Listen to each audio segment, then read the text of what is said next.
हजरत of बिन मालिक रज़ी अल्लाह ताला अन्हु का बयान है कि रसूलुल्लाह सल्लल्लाहु अलैहि वसल्लम ने इरशाद मुबारक फरमाया, यहूद के 71 फिरके हुए, एक फिरका जन्नत में जाएगा और बाकी फिरके जहन्नम में जाएंगे, और नसारा के 72 फिरके हुए, एक फिरका जन्नत में जाएगा और बाकी फिरके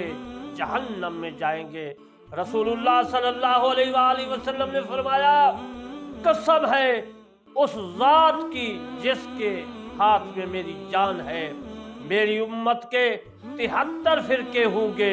साहबा ने अर्ज किया, या रसूल अल्लाह सल्लल्लाहु अलैहि वसल्लम, वो जन्नती कौन होंगे? आप सल्लल्लाहु अलैहि वसल्लम ने फरमाया,